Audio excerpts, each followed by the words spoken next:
Hello. आज एक topic पढ़ते हैं, जैव प्रौद्योगिकी एवं उनके उपयोग।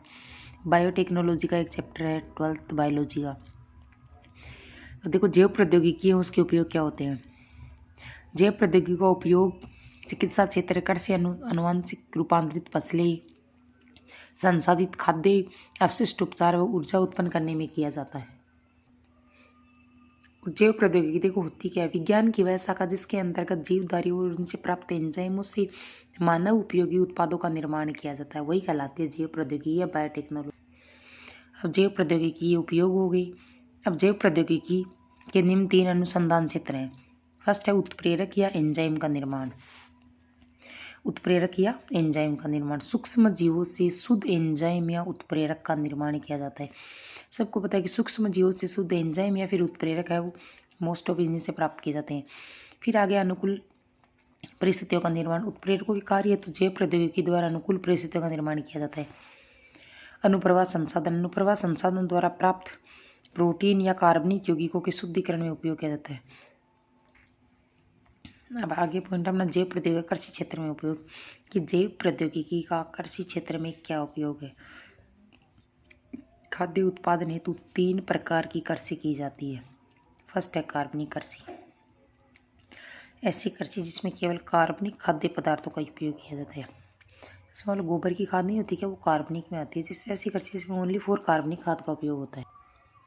जैसे एग्जाम्पल है गोबर की खाद, एक कार्बनिक खाद है, तो कार्बनिक कृषि। दूसरी है रासायनिक कृषि, खाद्य उत्पादन हेतु कृषि रसायनों जैसे रासायनिक खादों व पीड़कनाशियों आदि का उपयोग करना रासायनिक कृषि कहलाता है।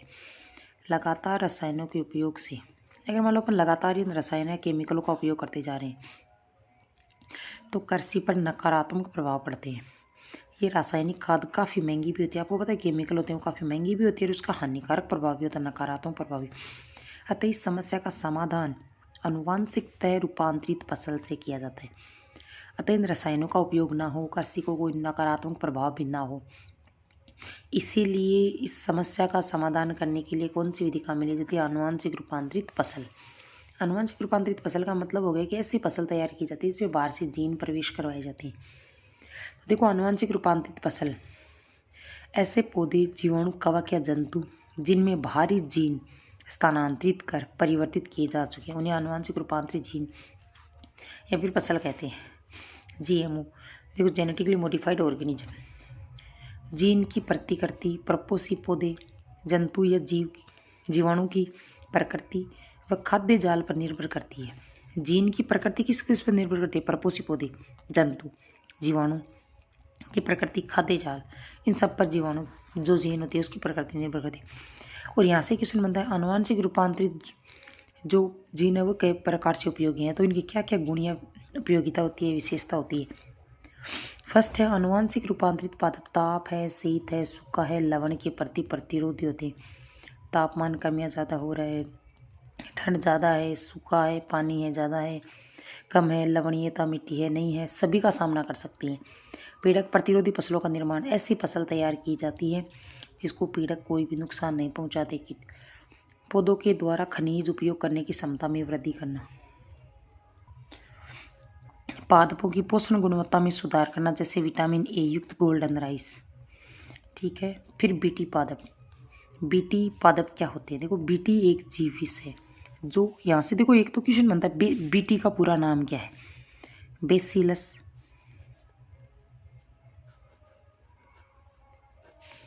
Bacillus थुरेंजिएसिस, bacillus थुरेंजिएसिस। तो बीटी का पूरा, बीटी एक है क्या, एक जीविस है जो बेसिलस थुरेंजिएसिस नामक जीवाणु से प्राप्त किया जाता है। बीटी को किससे प्राप्त करते हैं, बेसिलस थुरेंजिएसिस नामक जीवाणु से।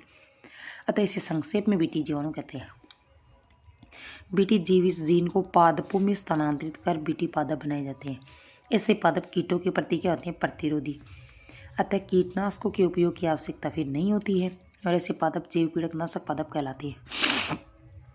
वर्तमान में बीटी कपास, बीटी चावल, बीटी टमाटर, बीटी सोयाबीन, बीटी मक्का, इन सब का निर्माण किया जा चुका है। फिर बीटी कपास क्या होता है, बीटी कपास देखो, बेसिलस थुरेंजिएसिस जीवाणु की कुछ नस्लें ऐसी प्रोटीन का निर्माण करती है जो कीटों को मारने में क्या होती है, सहायक होती है। एग्जाम्पल दे रखा है डिप्टेरोन, जैसे मक्खी मच्छर को बीटी जीवाणु जिस प्रोटीन का संश्लेषण करता है वह निष्क्रिय अवस्था में होती है, अतः ये जीवाणु को प्रभावित नहीं करती। परंतु जब कोई कीट खाता है तो ये निष्क्रिय प्रोटीन कीट के आंत के क्षारकीय माध्यम में सक्रिय हो जाती है। जैसे देखो, ये जो बीटी जीव जिस प्रोटीन का निर्माण करता है ना, वह प्रोटीन निष्क्रिय अवस्था में होती है, जीवाणु को बिल्कुल भी प्रभावित नहीं करती है। परंतु अगर किसी कीट ने इसको खा लिया है तो निष्क्रिय प्रोटीन कीट की आंत के क्षारकीय माध्यम में जाते ही सक्रिय हो जाती है और आंत्र की उपकला कोशिकाओं से बंद कर छिद्र उत्पन्न कर देती है, जिसके कारण कोशिकाएं फूलकर फट जाती है और कीट की क्या हो जाती है, मृत्यु। बीटी जीवाणु से जीविस का संश्लेषण करने वाले जीन को